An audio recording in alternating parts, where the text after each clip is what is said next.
Well, I have a very simple task to convince you to take your seats and then turn it over to the panel chair. We're starting our last panel. My simple task is to invite Justine Cassell, who is Associate Provost for Technology, Strategy, and Impact, and also Professor in the School of Computer Science, to the podium to start our next panel. Justine? Well, time flies, and in fact, it turns out that some of our panelists will have taxis waiting downstairs at noon, and so don't assume that it's the severity of your question that drives them away. We're talking about TEL, or Technology-Enhanced Learning, in K-12, and Suzanne challenged me to find a historical perspective to start this with, and here's one for you. Early learning has always been different than higher education, because early learning has always been the province of philosophers, psychologists, theologians, rather than subject matter specialists like mathematicians and physicists. In early learning, the question is not how do we teach math, but how do we teach the child? And it's perhaps therefore not surprising that technology in learning, which is always contentious, is particularly contentious in K-12. So just a reminder for those of you who don't know this, technology in the classroom has always been, or at least first, was about scale. So film strips, for example, were first introduced into classrooms to educate the vast numbers of soldiers returning from the Second World War. It was about scaling up, as Jim said.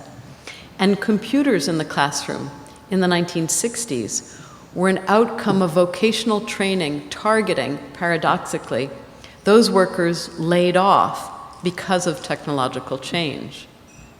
And once again, computers in the younger children's classroom were an outcome of Lyndon Johnson's War on Poverty, where he argued that we needed computers to educate more children in more neighborhoods. That means more students, not more learning, was initially the focus of technology in the TEL classroom. But today, really, I think what we confront is a lot of fear about technology in the younger classroom. Will technology diminish children's thinking? That was argued about the abacus, and then it was argued about calculators, and it's still being argued. Would computers force children to stay still when they need movement? So I would argue that the conversation that we find ourselves having about TEL and K-12 is a lot about a series of tensions. Fear of technology versus technology as the panacea for all ills. Play in the classroom versus learning. I note that increasing numbers of computer games are integrated into the classroom, but increasing numbers of computer games are sold as learning tools. The art of teaching versus the science of teaching, cognition in learning versus metacognition, things such as motivation, the social-emotional aspects of learning, focus on a subject matter versus the multimodality, sensoriality that we heard about yesterday that children need. Children as consumers. Is a technology going to make children into simple swallowers of knowledge, or can it make them into producers? And what is K-12? Is it a preparation for being a good person, a good citizen, or is it a preparation for a good college? In all of these questions, there are many stakeholders: students, teachers, school administrators, parents, governments, and so forth. So the conversation is complicated. We see articles about technology killing play or fantasy. Unfortunately, this is an article about my own work that appeared in Newsweek 11 years ago. I hope that the same article would perhaps not appear today. It was about some work that I do building virtual children. And one of the things that we found was that in the same way children love imaginary playmates, they love virtual playmates. And those virtual playmates spur them to fantasy. Is TEL making children antisocial? Or is TEL bringing back reading in a generation where we decried the loss of reading? Is tell antithetical to play or to curiosity? Or, in fact, is tell a new way of giving children a window onto a broader world to be curious about?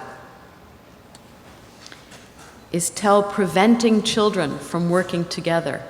We know that good learning happens through doing and collaboration and making with other learners. Well, it turns out that when you try and put children in front of computers, what you actually end up with is children using each other's computers. So you can't prevent children from collaborating. Can tell make children love learning? Or does it keep them boxed up, believing that you need technology as a sugar coating because learning is intrinsically not interesting? Can tell provide a new domain for curiosity? So panelists have a tough road to hoe today because these are complicated problems. And in fact, when the GLC members met maybe 3 months ago and talked about what problems they wanted to work on for the next year, they were all agreed that best practices in the learning sciences, panel 1, was one of the problems. They were all agreed that the issue of big data was another problem. And then the question of TEL in K-12 came up. And one person said, that's ridiculous. There is no way we can possibly have impact on that. That's broken forever. And someone else said, let's just not, let's not move so quick. Let's not be so negative. And so here we are with a panel that is in itself contentious. So the panelists are Suzanne Walsh, right here, Deputy Director at the Gates Foundation, Pierre Dillenbourg, who's a professor and the Director of the Center for Digital Education, Tan Eng Chye, who's Deputy President and Provost at NUS, Nicole Pinkard, founder of the Digital Youth Network and a number of other innovative networks in Chicago for young people, Britt Kirwan, Chancellor of the University System of Maryland, Rebecca Winthrop, Senior Fellow and the Director of the Center for Universal Education at Brookings, and my co-moderator, Hunter Rawlings, who's the President of the AAU. So I'm going to turn this over to the panelists to each make a 5-minute statement, and then Hunter will summarize, open it up to you. Who's the timekeeper?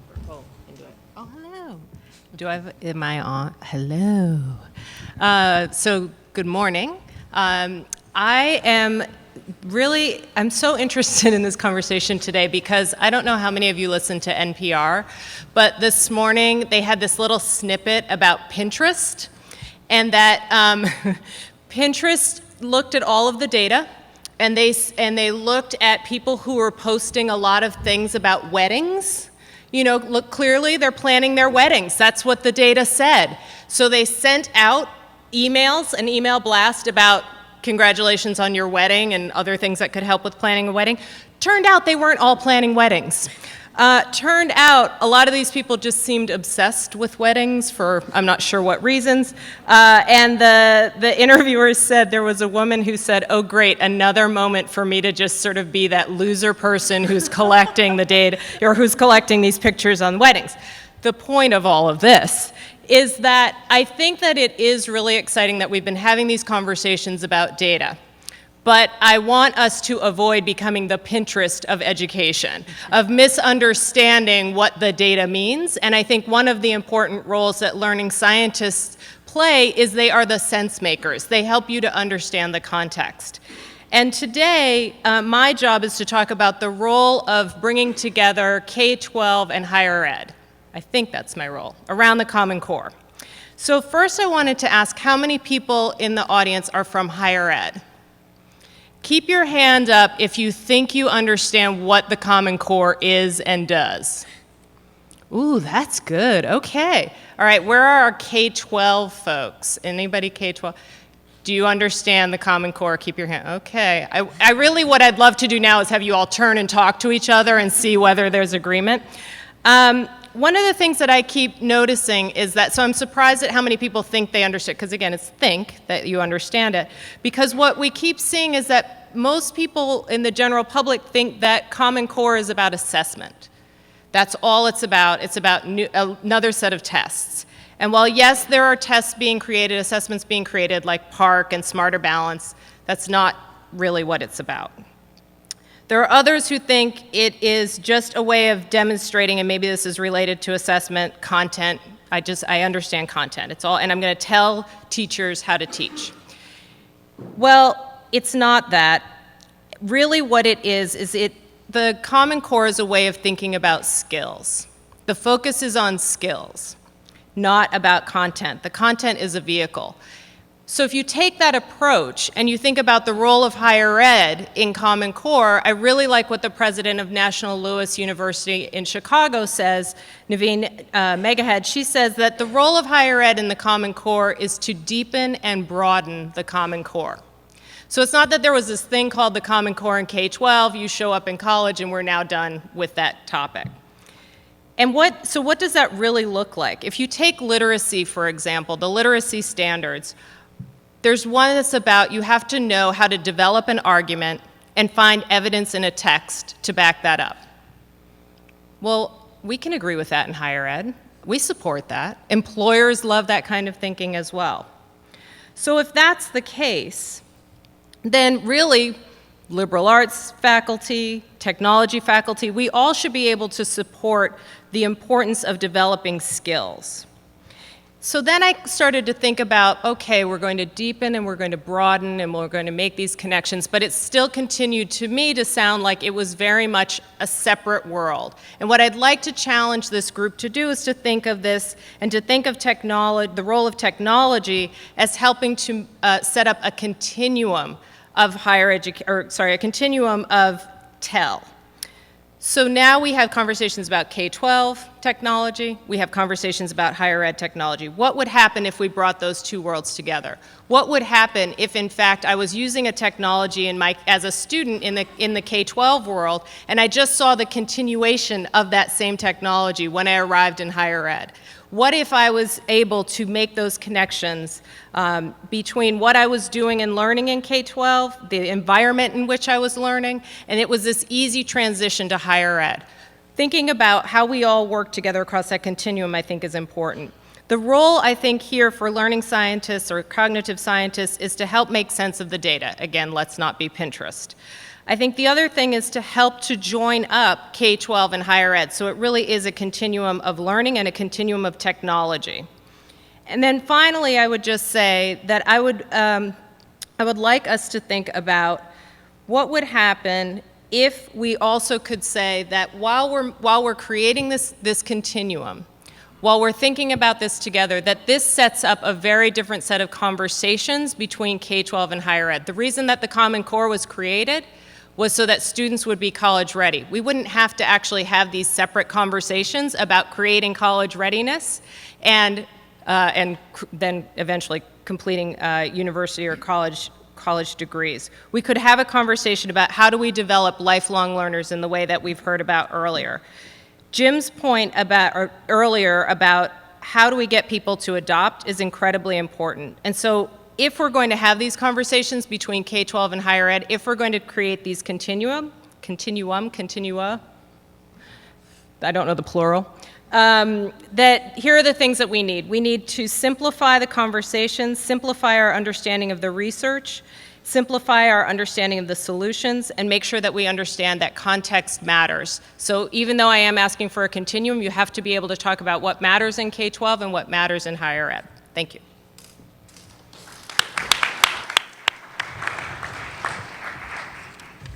Good morning, Pierre Dillenbourg, Swiss Federal Institute of Technology in Lausanne.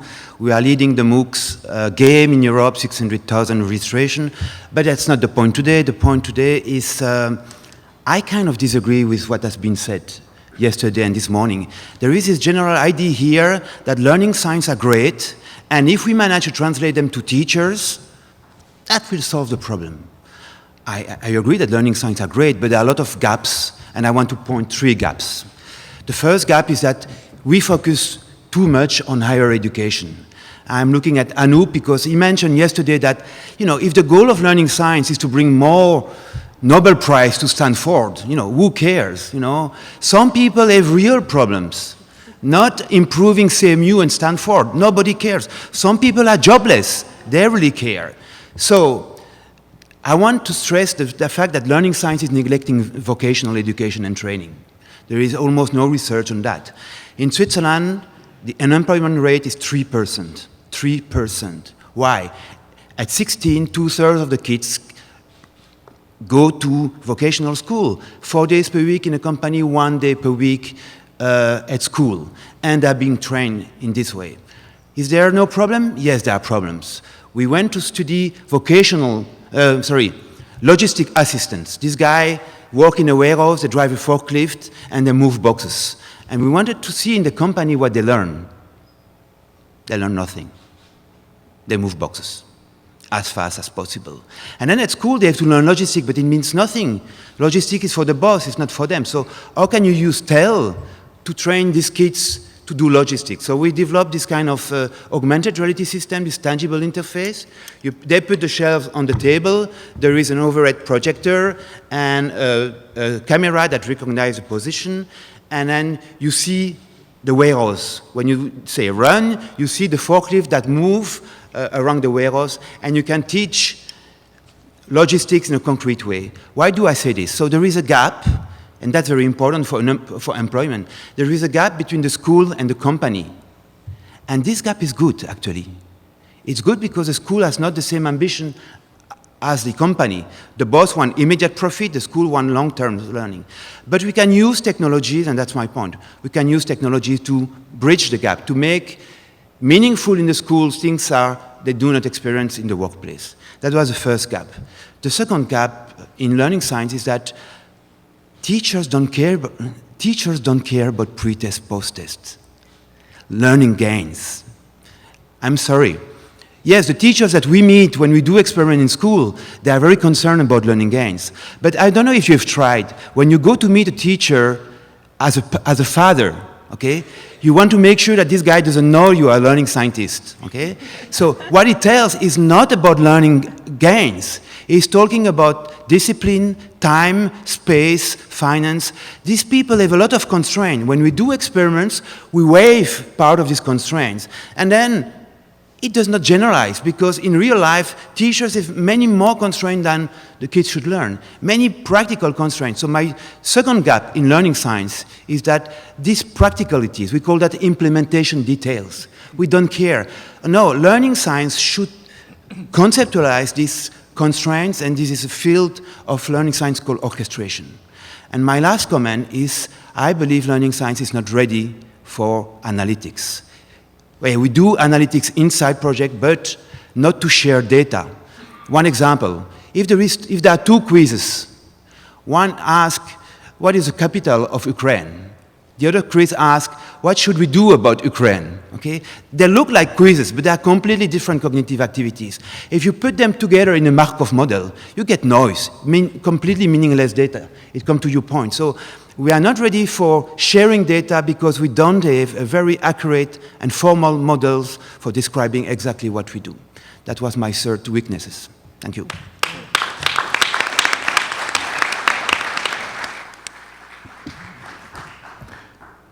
Oh, good morning. Thank the organizers for inviting me. Last day has been very stimulating. Incidentally, Singapore is celebrating Teachers' Day today, so I'm wishing everyone happy Teachers' Day. I know in US you celebrate it in May. Now, let me just give you a brief rundown on ICT leverage in Singapore, or TEL in Singapore. Well, Singapore is a very small system, 177 primary schools, 166 secondary schools, 19 junior colleges, 600,000 students and 30,000 teachers. The government has been investing a lot, and it is a planned system. So we have actually 3 ICT plans under the Ministry of Education. Plan 1 was from 1997 to 2002, the theme of which is building foundations. Plan 2 is from 2003 to 2008, which is on seeding innovation. Now, we are right towards the end of the Plan 3, which is on strengthening and scaling, which runs from 2009 to 2014. Now, after the two, the focus of the ICT plans is really to try to integrate technology into curriculum, pedagogy, assessment, and also the learning environment. Now, the outcome of the first two ICT plans, that is by 2008, we have broadband access for all schools, core ICT training for all teachers, and of course, periodic developmental courses for teachers as well. Every school has at least 4 ICT mentors. These people are more savvy and they are able to help other teachers with ICT. 8 schools were identified as future schools. That comes with significant funding. And about 30 to 40 schools are identified as lead ICT schools. Now, all these schools are given extra funding, and they can actually collaborate with private companies to leverage on IT. There are also numerous platforms for sharing, and teachers are also encouraged to work, to do research, and to publish some of the outcomes of their innovations. I think it's useful to mention that in Singapore there's a National Institute of Education with more than 100 faculty members whose actually key role is not just to do research, but also to provide professional development training for all 30,000 teachers. And they had the research funding, but the sort of theme of their research is actually to benefit and to look actually more into teaching effectiveness in the Singapore context. What are some of the problems after the two plans? Well, I think that there are 2 key problems. One is that I think teachers are confused about ICT familiarity and usage versus teaching effectiveness, right? And so that's one problem. The second one is one of autonomy versus centralization. Because the ministry actually realized that not all schools actually have the same quality of execution. Now, we are in a third plan, and 2 of the key focus in the third plan is on self-directed learning and on learning anywhere. And of course, there are new challenges because we are talking about formal versus informal learning, as well as understanding the evolving role of teachers, right, in the teaching environment. And of course, the one other aspect is the goals of assessment and also versus personalized learning. I'll stop here. Thank you very much.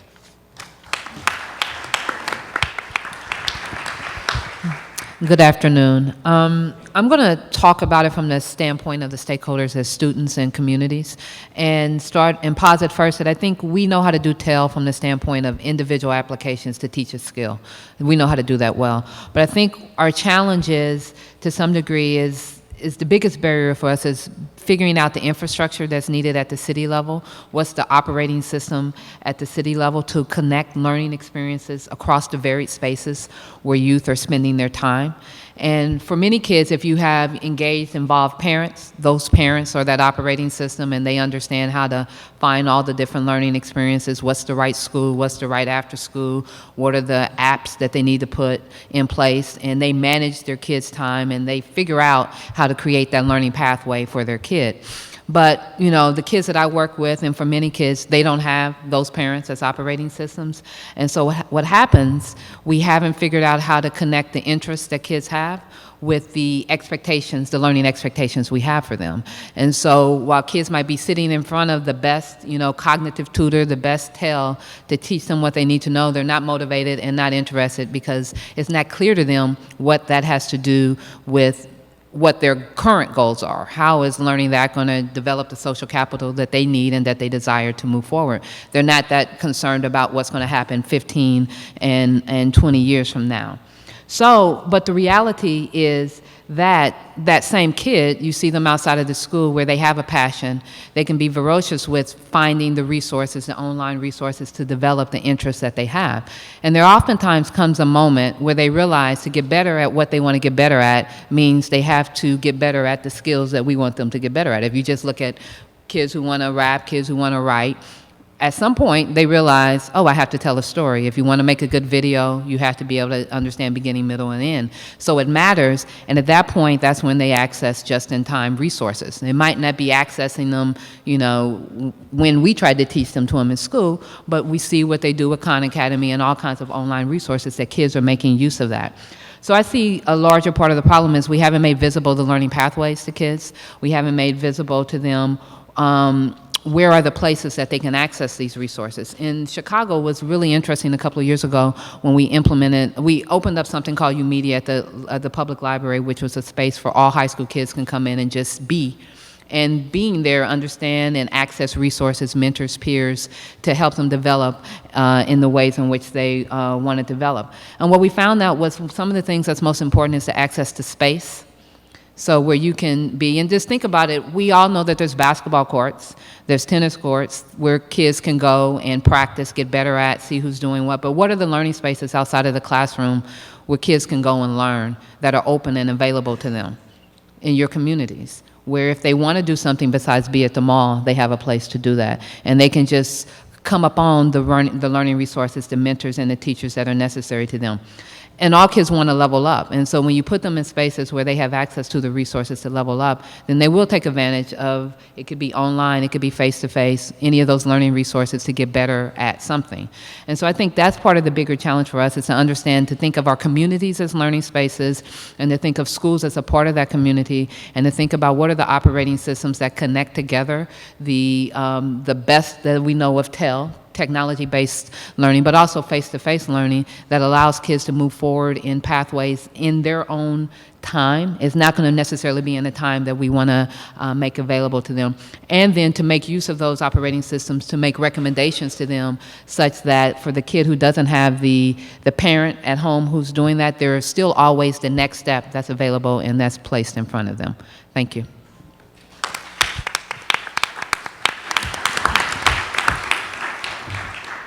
Well, it's a pleasure to be here at this forum, and I want to thank Supra and Carnegie Mellon for bringing us all together.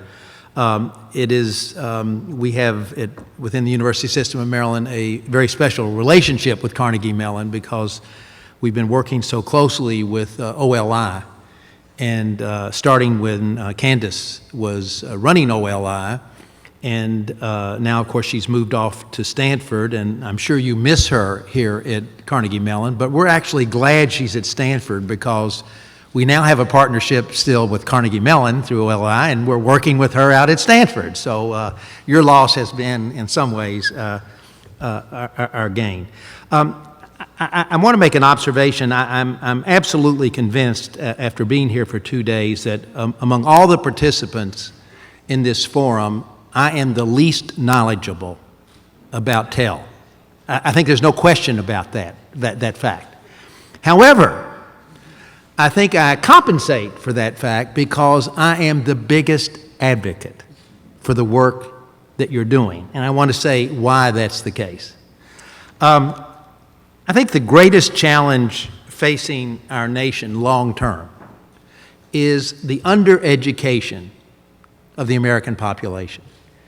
We used to and still think of ourselves as being the best educated nation in the world, but we're not anymore.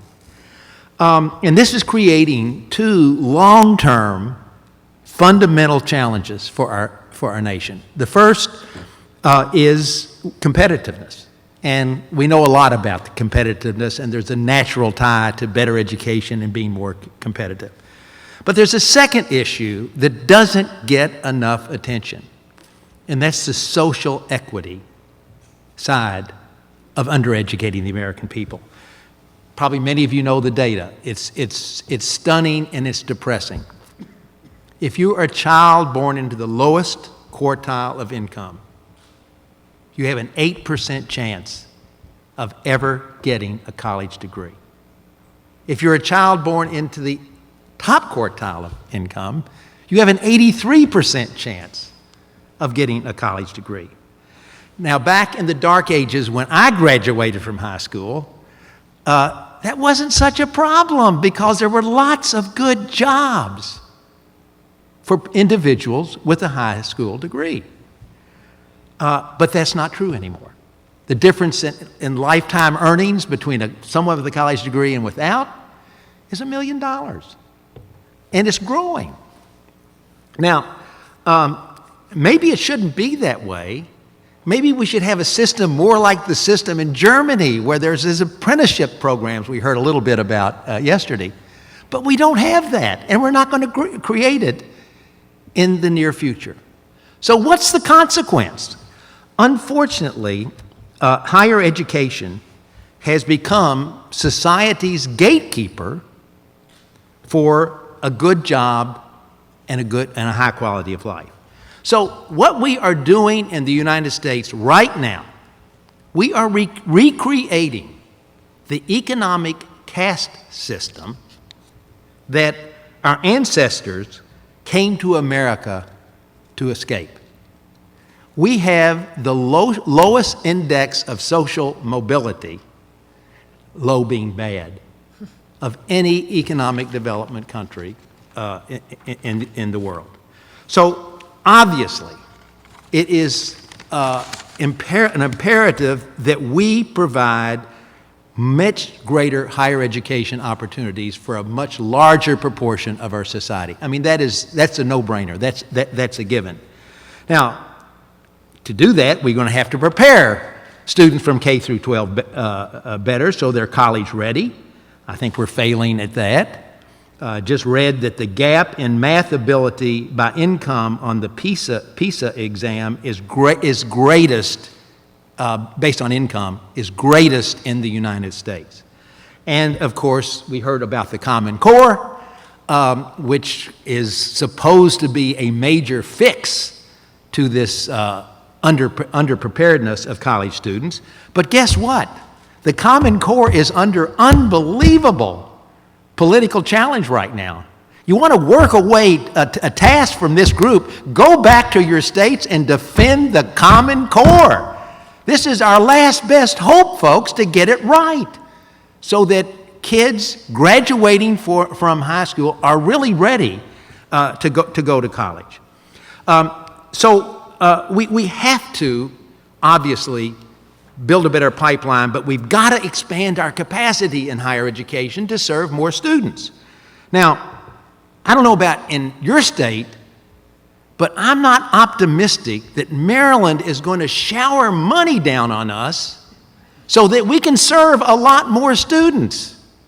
That isn't going to happen in Maryland. Does any state think it's likely to happen there in your home state? So, look, I mean, this isn't a huge logical challenge. If we have to serve more students and we're not going to get the money from the state or adequate money in the state to expand capacity, what are we going to do? We have to find lower cost means of delivering high quality education. This should be at the top of the agenda of every university in America. And I'm one who believes that if there's a silver bullet, it is this combination of the power of information technology coupled with the learning sciences to deliver better educational outcomes and at the same time control the growth of costs. So that's why I am such a passionate advocate for the work that you're doing here.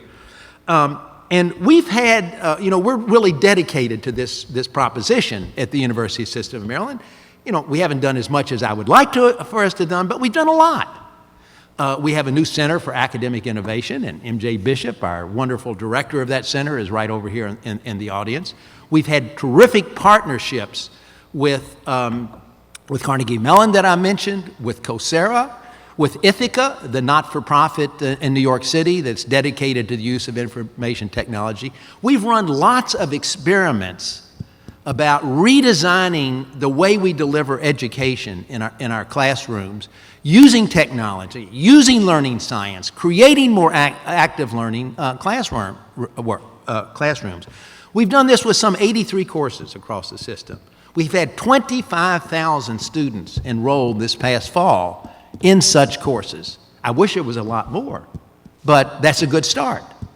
And we can document improved learning outcomes. We can document a control in the growth of cost.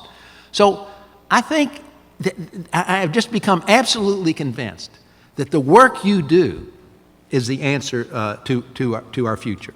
I have to conclude. I see the sign. It's hard for me to do so because I do feel very strongly about this. I'm going to, if I may, give one little example that relates to the K through 12 because I think it's very relevant. And incidentally, I want to express appreciation to the Gates Foundation and to the Lumina Foundation for the very generous support they've given us on many of our projects. We started something at the college, University of Maryland College Park, our flagship campus, called the College Park Academy. It's a charter school. And it's starting with the middle school, but it's going to grow into a high school. And it is an online learning environment. Some of the classes are hybrid with actual teachers in the room. Others, working with an online provider, students are working at workstations with tutors walking around the room. I went into this school. I have never seen students so engaged in all of my life. So can we use TEL in K through 12? Absolutely. And here's the proof of the pudding. This charter school. Britt? Yes. Can I just tell I'm going to have Hunter ask you a question. Okay. Would you, Hunter, about your ask you a charter question school. about our... I definitely will. Okay, good. Okay. To be continued. Rebecca. Yes. Hi, good morning. Thank you very much. I work at the Brookings Institution, and we do lots of research and quite a bit of policy advising. And my work is focused on education in the developing world. And in fact, the passion that Britt displayed around education inequality, or I like to call it education justice, is how I got into that field to begin with. I was doing work with migrant workers in the States and followed them to their home countries. And it's the same dichotomy, equity, scale, how are we going to get cost-effective solutions are the issues that play out in the developing world. And my informal survey in the coffee breaks, et cetera, is that this is not a sector that most of you guys work in. So I am going to give a 20-second, education in the developing world recap. So the field of global education is one that has evolved over several decades, and here are 2 or 3 highlights. One is that several decades ago, it was not unusual for parents to expect not to send their kids to school. Schools were really for the governing elite. They were for, in many countries around the world, they were for boys, and they were for a small percentage of the population, and that was perfectly acceptable. That mass education, particularly coupled with decolonization around the world, is a huge sort of quiet revolution. I cannot think of any country in the world today where a person running to be president of a country, whether it's in Africa or Asia somewhere, would stand up and have a platform to say, I'm going to improve schools, but it's going to be because half of you can't go to school. Nobody would get elected. So this expectation that education is for everybody has been a huge revolution that not a lot of people know about or talk about, but in our world is a huge revolution.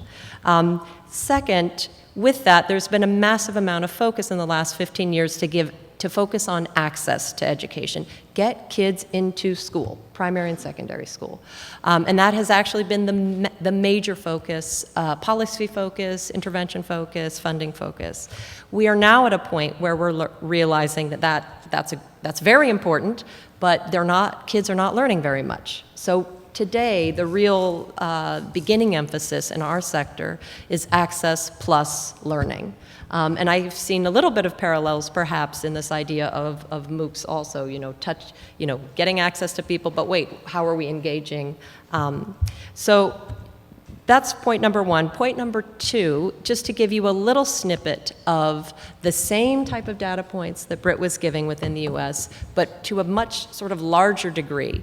On the access picture, there is about 130 million kids around the world that are not in school at all, primary and secondary school. In sub-Saharan Africa, it's going to take 100 years at the current pace of change to get all girls into school. So that is definitely something that technology-enhanced learning can help with. A second point around learning, there are about roughly 120 million kids who are in primary school. Many of them have sat in schools for 4 years with very large classrooms, teachers who may or may not show up, materials or no materials, who have been in school and attended regularly for 4 years and cannot read. And if you can't read by the end of 4 years, you're pretty much not going to have a good educational career. So that is also something that I think this community can really help with. So that's point number two. And the last, well, actually, just the last point to make on that is that there are, for the highest 25 percentage in terms of socioeconomic status, percentage of families in developing countries, they're doing just fine. Not great, but they're doing okay. It's really the bottom quintile. So there's deep inequities also within countries. So point number three, which is really about where can you guys engage, you guys and all your colleagues. There are two very specific initiatives that I would point you to. One is really around just getting basic information around how kids are learning. We are leading a large initiative with 30 other organizations. We have 50 ministers of education around the world who have tried to, who want help trying to track learning outcomes. Most developing countries don't track learning outcomes, and they're interested, interestingly, in a range of learning outcomes, and we need help to figure out how to do that, both literacy and numeracy, but also quality early childhood, and also, and this is a big deal for developing country educators, how to be a good global citizen. And they're unpacking very clearly what are the competencies that we could try, that they think are important to be good global citizens, but how do we even begin to track that and give information back to not only teachers, but headmasters and district officials and ministers of education? The second is an area which is really around trying to get all the innovations, whether it's OER or online learning or MOOCs or whatever, or TEL, TEL, I've learned a new acronym at this conference. I was calling it TEL, apparently it's TEL. I'm in the know now.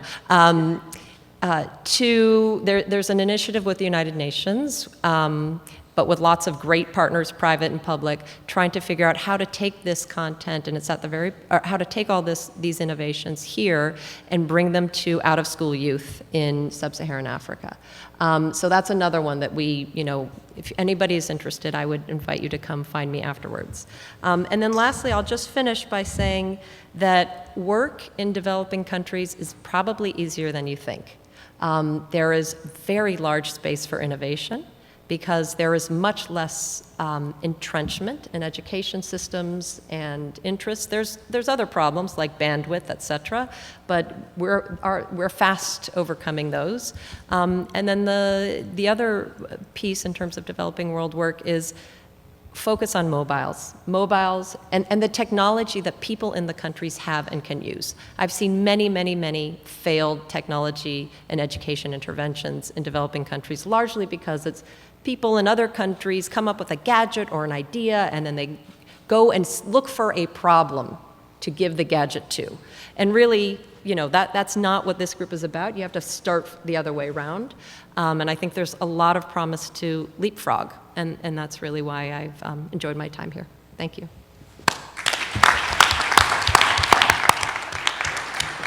Okay.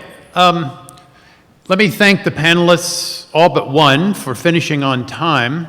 And let me say that I'm very glad Britt did not finish on time because he brought the proper level of emotion into the discussion. If you're not angry as a result of the figures that Britt quoted for kids getting into college in this country, then you really shouldn't be part of this discussion. I mean, Britt is angry and embarrassed, and we all should be. So the stakes here are high. This is not enhancing a Carnegie Mellon tech course. This is trying to save kids. And there are a lot of kids in this country who need saving. And there are tons of kids overseas, as Rebecca said, who need saving. So this is not some modest topic. It's a really serious topic. I'd like to raise, as a non-expert, both in technology-enhanced learning and K-12, so I can go Brit one better in ignorance this morning. I'd like to raise, however, a poignant question that is at the heart of what several of our panelists addressed, and that is, can we scale up education in K-12 and still have it be halfway good? And I'm not convinced that we can. I think a lot of us talk blithely about scaling up. I'm involved with a charter school too, just as Britt is, and the charter school I'm involved with is in Washington, D.C., the home of the nation's worst schools. This school is called Washington Latin Public Charter School. I'm a classicist. One of my former students teaches at this school. It's grades 5 through 12. It is an amazing success story. It's a serious school. The kids come from all over the district. Many of them take the metro for an hour and a half to get there in the morning. It is 80% minority students. Very few of the kids have ever had a parent or a relative go to college. The graduation rate from this school is 100%, and the college or community college going rate for graduates of this school is just about 100%. How can this school succeed? Because it's small, really small. It's up to 740 students, so it's not that small, but they're committed to small classes. Technology is the least of their interests, frankly.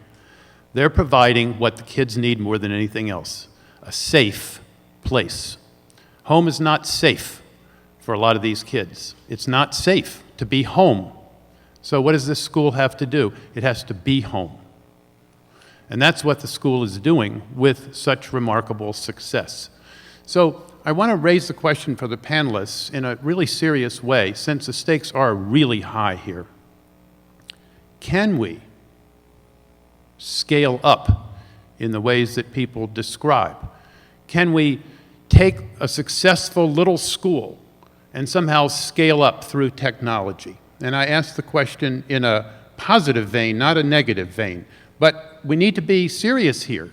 Can we do this and still provide the quality that Rebecca mentioned? Because her point's really good. Access sounds great, but if it's access to crummy education, what good is it?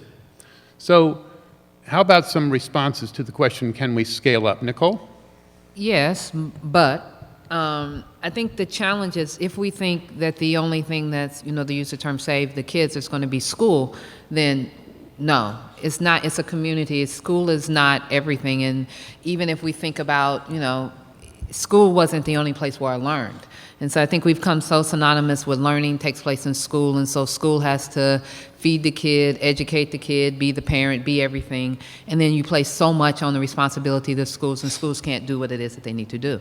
So we have to understand how does the community work, and how can we use the technologies and the infrastructures that we have to understand what's taking place across all the spaces where kids are spending their time, be more efficient and strategic in connecting opportunities. For instance, does every kid need to take gym in school? If I'm on a dance team, if I'm playing sports someplace else, do I have to do gym at school? So we need to begin to be more nimble and more have a expectation of what we want from kids, but not think that every kid has to go through the same approach at the same timeline, and then use what we understand around technologies to allow us to make sure kids are moving where they need to move. But bring back the community and put the responsibility back on the community and not make the school the place that has to do everything. And in that sense, if the school has to do everything, then no, I don't think that it can scale to achieve all the problems that we have. So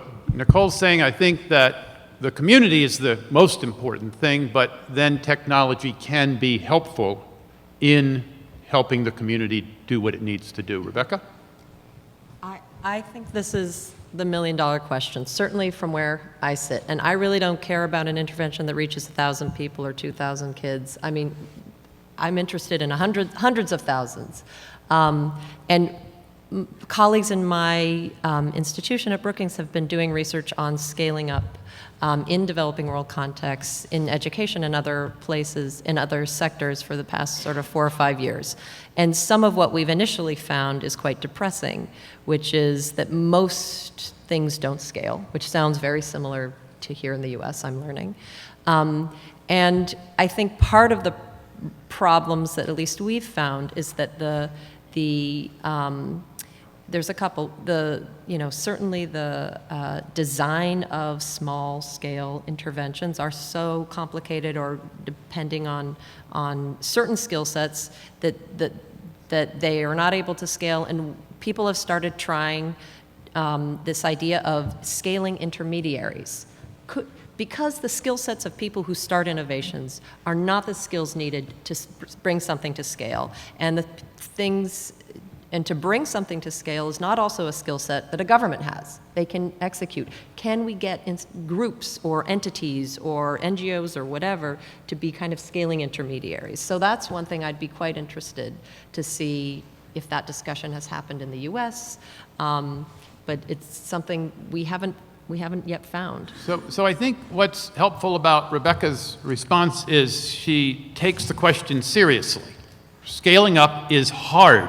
We shouldn't be blithe in talking about scaling up.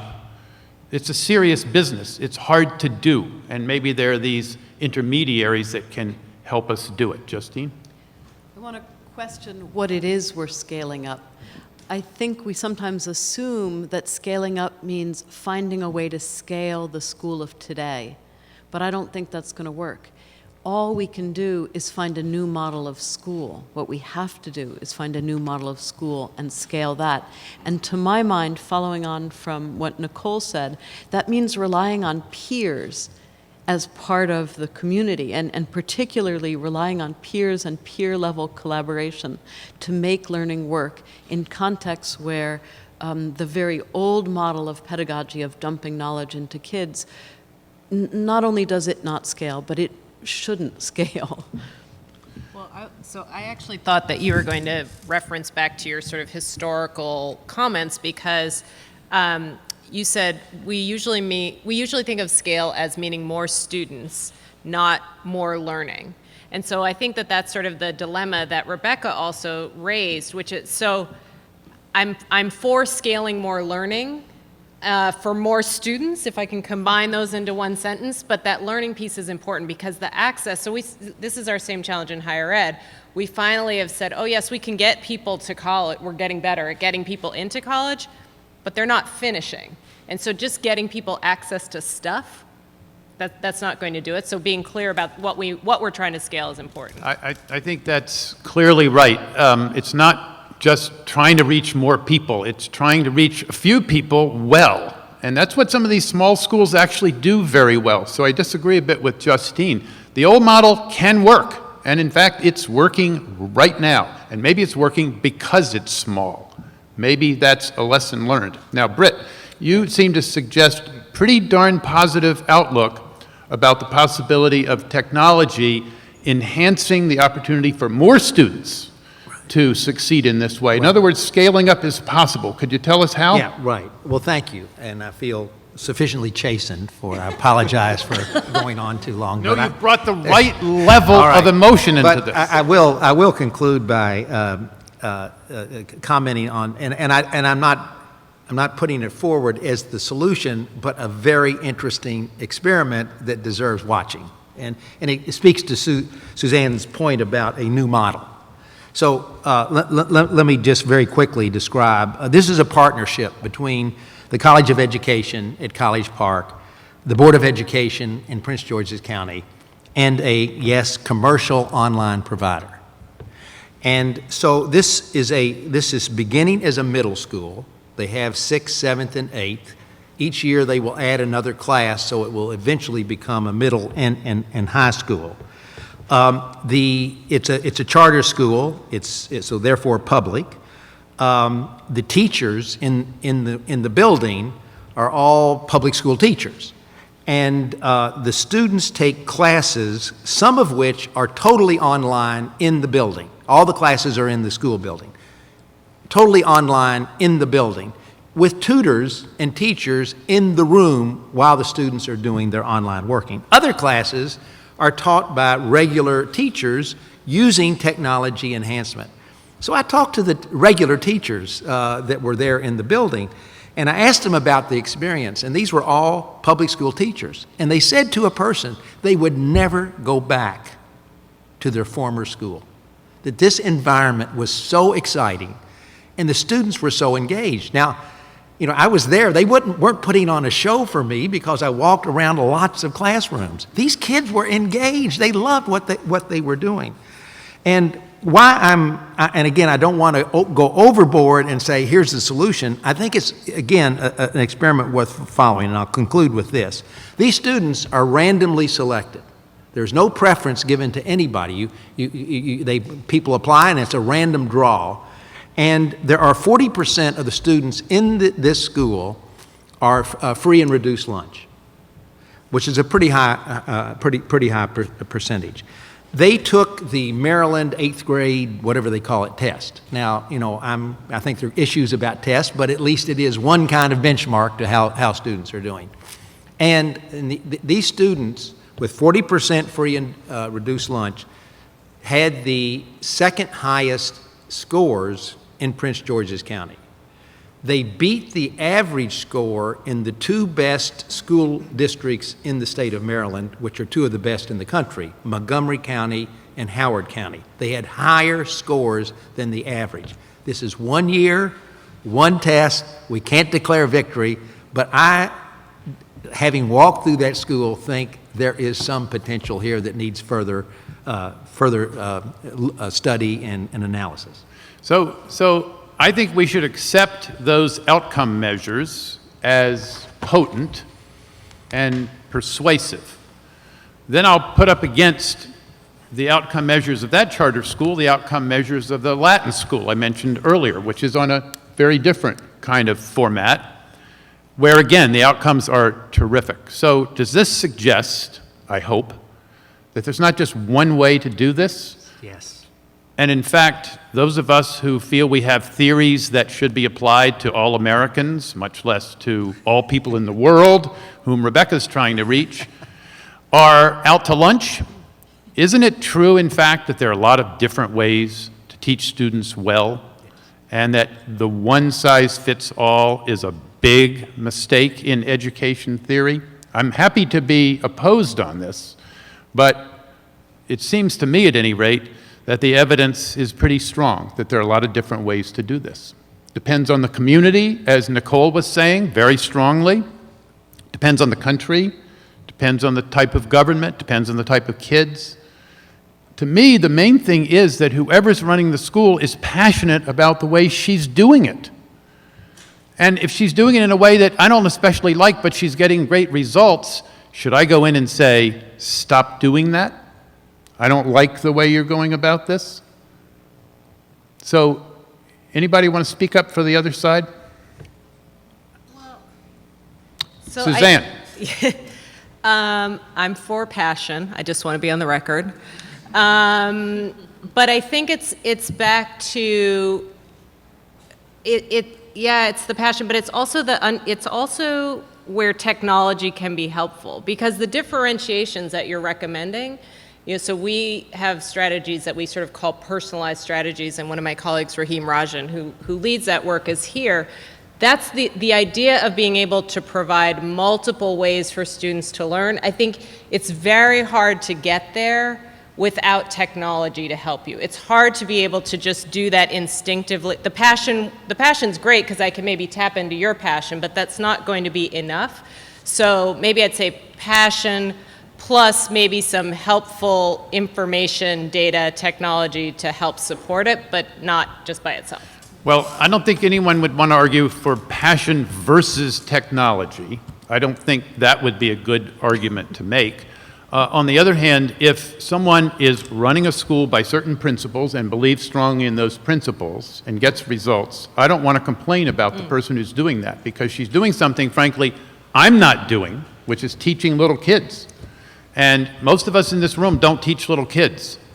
But we love to complain about teachers and schools who are teaching little kids. So I'm starting to learn my lesson on that. So it's the question, are you asking the question about whether technology, whether you have to have technology in, to be successful in a school? No, I'm not. I think technology is needed at all schools, whether they're Latin schools or anything else. The question is, how are they applied to that population of students, and with what kind of commitment by the heads of the school and the teachers? To me, that's crucial. So there's 2 points. There's one is technology as a tool to help you learn. And then the other point is, given where we are in society today, the fluidity in which we want to ensure that kids understand how to use technology as a tool for whatever different domains and expertise that they're going into. And that would imply that technology is a important vehicle and tool that they're being taught with, both content but also process. Because regardless of what your career is going to be today, you're going to use technology in some way, shape, or form. So and that's, I would say, even if it's a great school and kids are doing tremendously well on tests, if you're not embedding technology into your instruction in such a way that a kid knows how to think about scientific simulations, understands how to search for information, understands how to create, how to do collaborative work with technologies, understands how to learn by themselves by using some online, then I think you haven't necessarily prepared them well for the world that they're going to get in. And so that's where I think there's how they do on test scores, but also how have they developed the 21st century skill sets that we know are going to be essential for them today.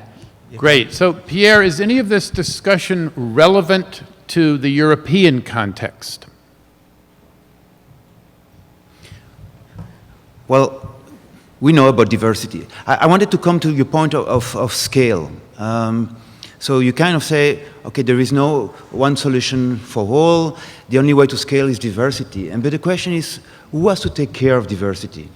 If we, let's say, we produce a MOOC, if we have produced 20 versions of the MOOC for 20 different contexts, it's not possible. At the opposite, if we leave the students, the participants, diversify, and that's what we see today. If you take, we have scale with the MOOCs, but we produce a few MOOCs, and then among the participants, some of them take them as a course, some of them take them as a wiki, some of them view it as a book. So the diversity is not controlled by us, it's comes from the people, and that's something we have to accept. We cannot engineer, we cannot control everything. With MOOCs, we lose control. People take whatever they want. So the scaling up maybe comes from this freedom to adapt what we've provided to their context.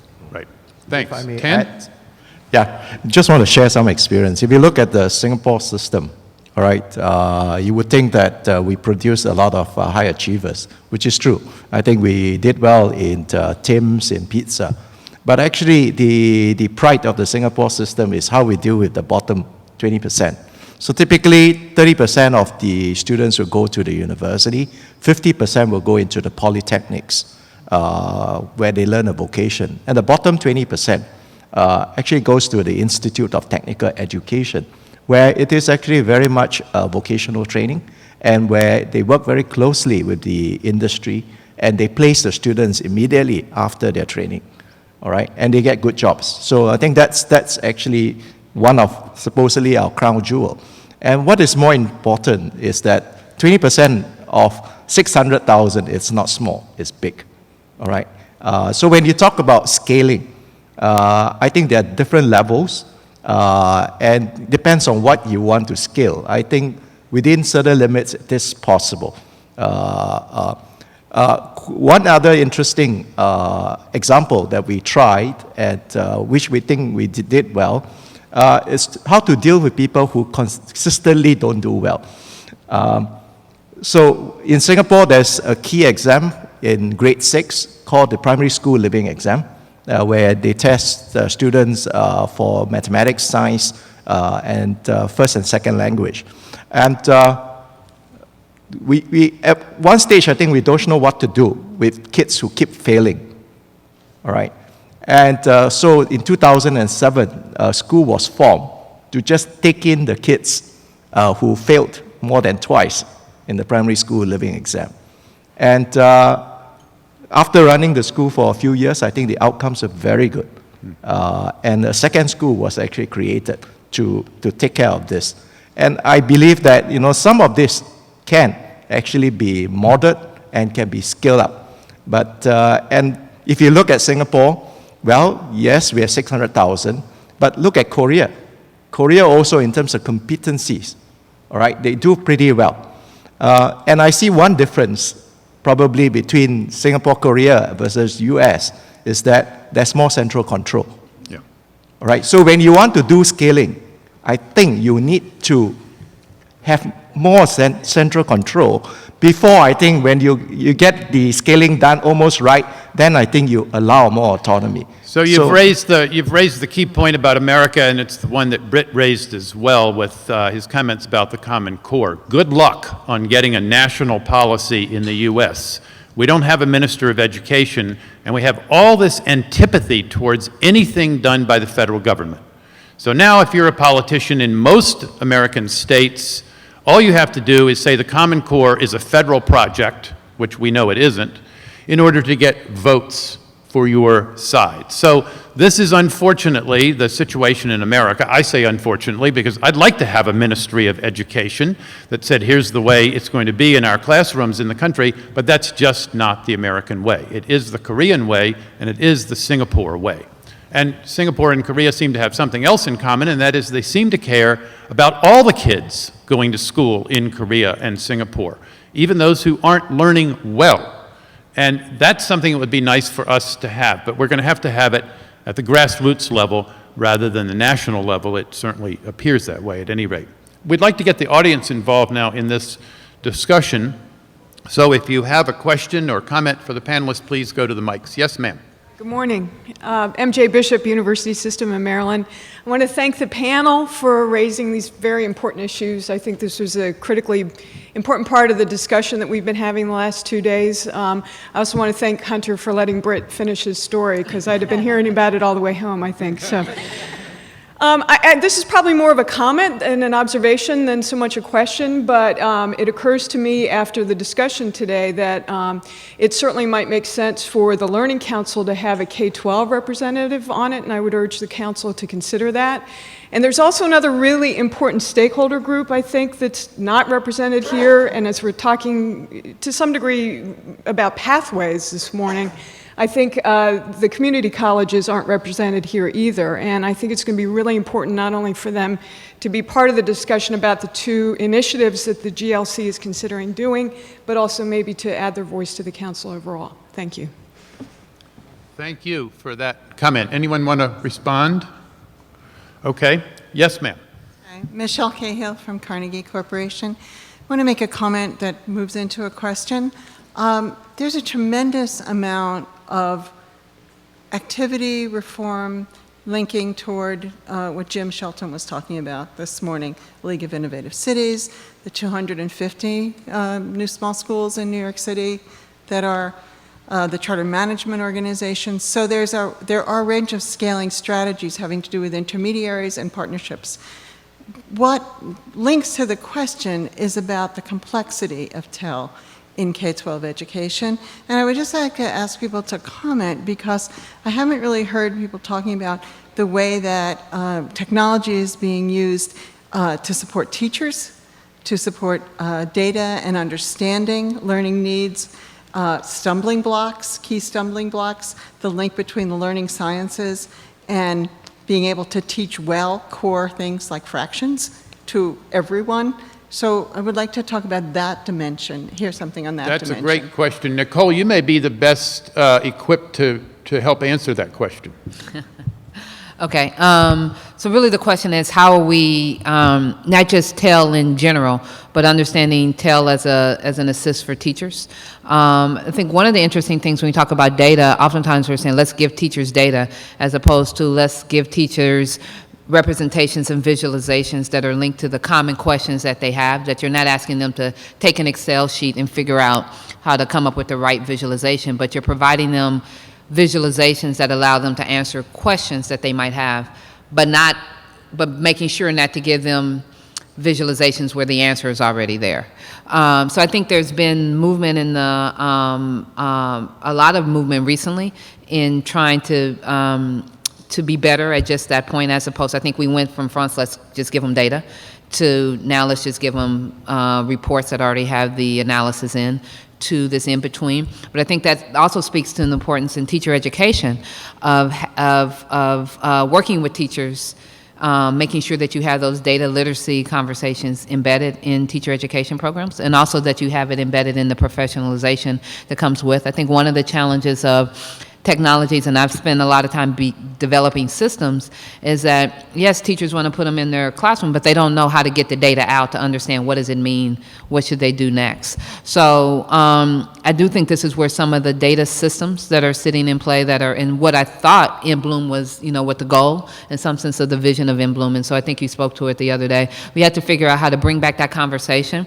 but to be mindful of how to present the message to all the stakeholders such that they're not, so they're open. And I think part of that has to do with what we haven't done, because we have the NSA, and then I'll be quiet, is that we haven't really helped people understand the vision of what's possible. Everyone's thinking about what the dangers are. But if you say to a parent, we would like to be able to make recommendations of the learning opportunities for your kids, and here's the book recommendations, and here's the program recommendations. We want to do that. And they'll say yes. And you say, well, to do that, this is what we need. Then I think you would get more parents and teachers and everyone saying, let's play. But what they heard was, oh, Big Brother's watching me, and if I give you this data, you're going to track my kid and try to sell them Disney, right? And then, of course, I don't want to play. So I think we have to figure out the relationships to make visible what's possible, give them some oversight, and allow them to own and turn off what they want to do. Then I think that can address that. But finally, to your point around, but until we make very clear what the learning gains are out of the TEL systems that we put in the classrooms, they might still be used as individual apps that people use, and that fully blended into instruction, because teachers won't know how to take the learning gains that happen from student A and student B and figure out what to do with it, because it's too much work for them. Thank you. Pierre? Yeah, kind of different answer. I think we need to design technologies that empower teacher, give them more power. And this is not politically correct, because usually people say, from a sage on the stage to a guide on the side, it's very politically correct to say that the teacher should be a bit in the background. I believe this was a mistake of our community, that the teacher, of course, the only goal is that the learner learn, not that the teacher speaks. But even if you take constructivism, a good constructivist teacher must have the class in his hands. He must be the driver. He must be with passion. And if you make technologies that put the teacher on the side, you make his job. So one example, I show you this, okay? Very cool, very sexy. This spoils the life of the teacher. If you are in front of 16 kids who are passionate and are working with this tangible interface on the table, and what do? You say, guys, can I speak, please? Can I speak? No, you spoil their life, okay? You make their job more difficult. So we designed these cards. The teacher has this kind of card in his pocket, and one of them is stop the class. He showed the card to one of these interactive devices, and everything becomes white. He can speak to 2 minutes. He turns the card, and they can continue playing. So we need to help teachers to do their job, which is to manage the class. So it's not politically correct, but we try to embed that in the design of the technologies. Great. Thank you. Jim? I'm Suzanne from Autodesk. I'm the learning strategist. And thank you for bringing up these wonderful points. Over the past 2 days, through the council, we have seen several great ideas that are happening in pockets. And I think one thing that's not happening, and it's a very complex thing to do, but if the council can somehow be instrumental in helping people connect the dots and stitch, because reinventing the wheel is not beneficial for anyone. And there's a lot of that that's going on. The second part, Hunter, which you mentioned, and Rebecca, is in various different, if a school is doing a great job, let's empower or enable them to do it better, rather than coming up with a solution that we don't know about and try to scale it. So I work with various different universities in America as well as around the globe, where sometimes we create these solutions and try to replicate those over there. So Rebecca, to your point, what is good for perhaps MIT or Olin or University of Cincinnati in America just does not work for that indigenous place. So what we did as Autodesk, and here's a failure on our part that's going on, we have decided to give all our software free, commercial software free, to the whole world of education institutions. Why? Because we believe that design thinking should be for the streets. We believe that democratization of design thinking, whether you're teaching mathematics or the classics or architecture, should be free. And why? Because then we can create an innovative society rather than an imitative society. And what happens is, when we go in and take these solutions to a different country without understanding the recipient out there or their culture, it's just not working. They take it because there's funds and other things involved with it. For example, we're getting $250 million worth of software just in America to schools. So in one particular country, the minister of that particular state decided to give 1.8 million laptops to people in rural India. Well, what were they going to do with that laptop? That thought never came through. Yeah, we're going to give laptops because everybody's going to be literate out there.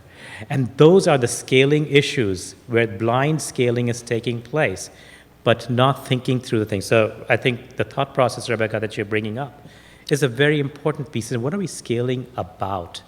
And are there things already going on, as Hunter pointed? Can we be the matchmakers and make those happen? Thank you. Great, thank you. That's a very helpful way of thinking about the problem. We have a hard stop in 6.5 minutes, and I want to make sure we get to our last two. So please, sir. Yes, I have a very simple question. It might be off the agenda, but would the panel or any panelists address the notion of SEL to the preschool environment, to pre-K learning? Thank you. Thank you. Anyone like to take that up? Justine? So SEL, just to add to the acronyms you've gained over the last 2 days, stands for Socio-Emotional Learning.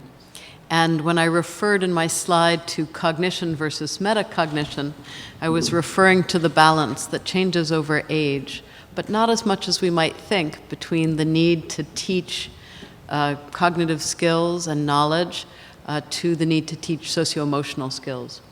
So we know that for young children, but also for not so young children, feeling respected by their teacher is the #1 predictor of school performance. And that goes much older than you might expect.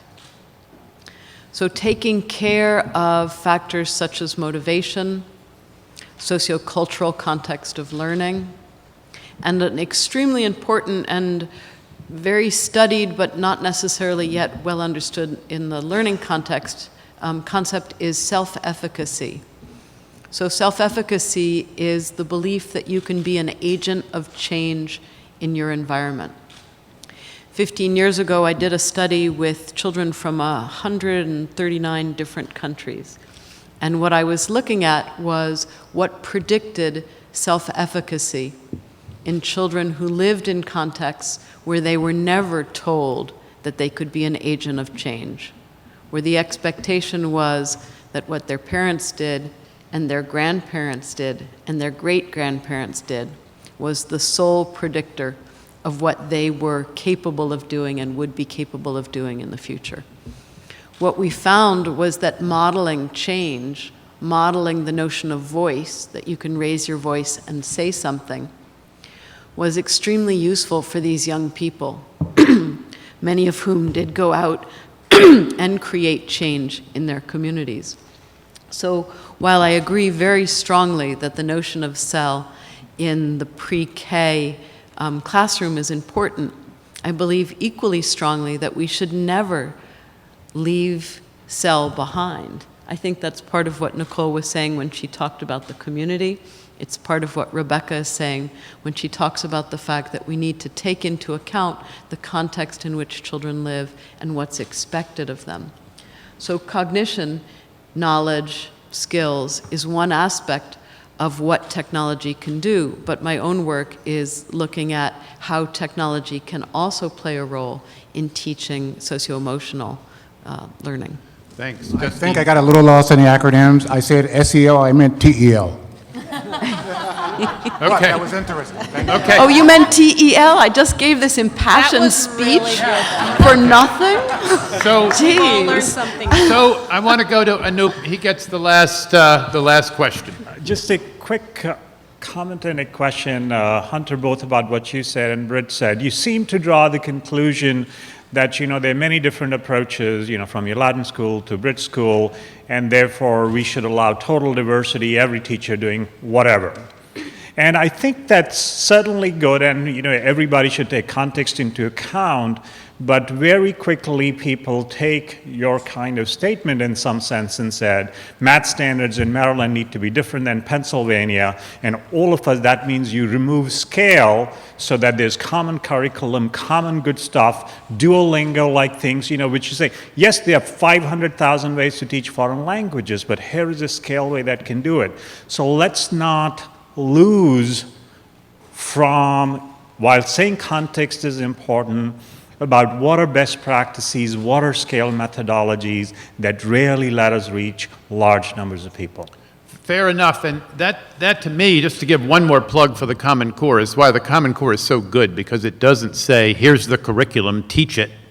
Instead, it sets certain skills forward and says, whatever you're teaching, make sure your kids can accomplish these things. And I think Suzanne said that, and it's a very important point about the Common Core that seems to be misrepresented quite a lot. So Justine, final word? Yep, thank you, Hunter. I'm going to close this panel, and with the close of the panel, I'm also closing the inaugural meeting of the Global Learning Council. I want to thank all of you. The passion that has been evident over the last 2 days has really been exciting for me, and I've been thinking about this conference for a number of months. And what I've heard over and over again is that people are saying things they haven't said before, and that the audience is hearing things that they haven't heard before. I think that's in some large part due to the really cross-sector nature of the Global Learning Council and of the audience. But I also think it's due to the increasing importance of a global dialogue about an evidence-based approach to improving not just access to learning, but learning itself, to ensuring that we compare apples to apples, that we iterate on learning to improve it at every point, and here, really, to ensure that K to grave in our home countries and in other countries that are not so privileged, we ensure that every child has access to and the content of a good education. We're really lucky to have the Global Learning Council ensuring that the dialogue continues, but we're equally lucky to have you as an audience because you've really poked and prodded us over the last 2 days to think hard. So thank you very much to all of you who've participated in so many ways. Thank you.